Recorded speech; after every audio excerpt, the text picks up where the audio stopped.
Hey guys, my name's Coral and I'm a rec student at HSU, and I'm here to teach you how to layer correctly when you're getting ready to go on a backpacking trip. It's important to layer up correctly because you never know what kind of weather can be thrown at you on the trail. So first off, we have our synthetic long underwear. So I usually wear these as pajamas at night to keep me warm, but you can wear these underneath your hiking pants and all your gear to keep you warm on the trail if it's super cold. So these are synthetic long underwear because they're meant to keep your core warm while wicking the moisture away from your body. So during the day for your base layer, you're going to want to wear a synthetic hiking t-shirt or a tank top. So ideally this is going to be something that's a little bit tight fitting, that's going to keep your core warm, keep your warmth in. And then you're going to want synthetic material because that's going to help wick the moisture away from your body so that when you sweat, it's not going to make you cold. So next, over your synthetic hiking t-shirt, you're going to want a thin top layer. So here you have three options. You can either wear a fleece top layer, you can also wear an extra synthetic long sleeve t-shirt or an extra synthetic long sleeve 1/4 half zip jacket. These are usually Under Armour or something of that sort. So our next layer is going to be our fleece or synthetic down jacket to go over those other two layers. So the difference between these is a fleece jacket tends to be more breathable and can be used as an insulating layer or even as an outer jacket because it doesn't easily soak up water and it kind of resists the water to keep you more dry. And then next, the synthetic down jackets are usually pretty lightweight and they are quicker drying and insulate warmth even when they are wet.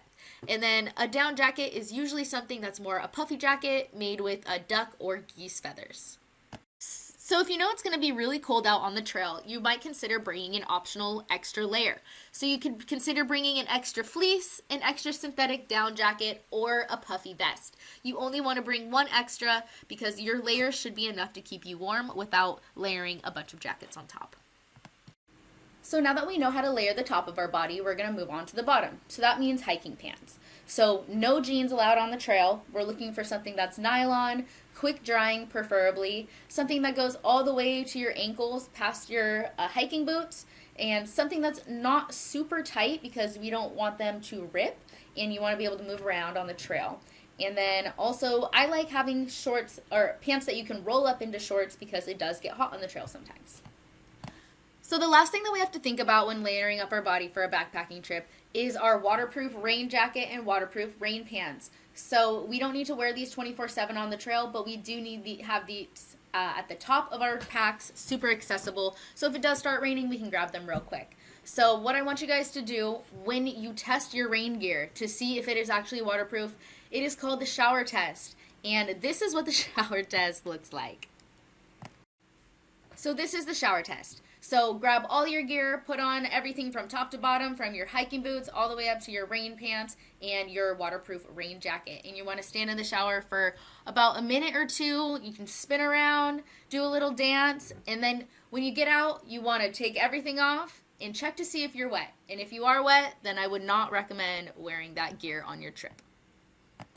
So next we have our hiking boots. So I recommend something waterproof, and if they're brand new, I recommend going on a few hikes to break them in a bit because we want to prevent blisters at all costs. So the only other pair of shoes that you're going to bring are your camp shoes. So these need to be closed-toed, quick drying, and lightweight. I don't recommend tennis shoes because if you do need to use your camp shoes as creek crossing shoes, then they're going to get wet and they won't dry very easily. So I personally recommend using Crocs or Keens because these can also clip onto your pack very easily. Our first pair of socks you're going to want to bring are liner socks. We use liner socks to wick the moisture away from your foot, and it helps prevent blisters and other unwanted foot sores. So next, over top of your liner socks, you're going to wear synthetic or wool socks. These socks are faster drying than cotton, and they also help wick the moisture away from your foot, just like the liner socks do. A good example of these are Smart Wool or Darn Tough. So to keep your head warm, you're going to want a fleece or wool beanie. These will help repel the water off, and even if they get wet, they're still going to help keep you warm. I recommend using a waterproof beanie, and that really helps keep my head warm and stay well insulated. You're also going to want a pair of fleece or wool gloves because, like I said, these are going to keep you warm even if they get wet because that water repels straight off of the fleece and the wool and doesn't soak in. It's also always a good idea to bring a neck gaiter or a scarf to keep your neck warm, and also a bandana for your head or your neck. And lastly, you're always going to want to bring a visor or a baseball cap because you never know when that sun could pop out unexpectedly. Alright, well there it is. You should now be thoroughly prepared to stay warm and well layered on your backpacking trip. Thanks for watching, everyone!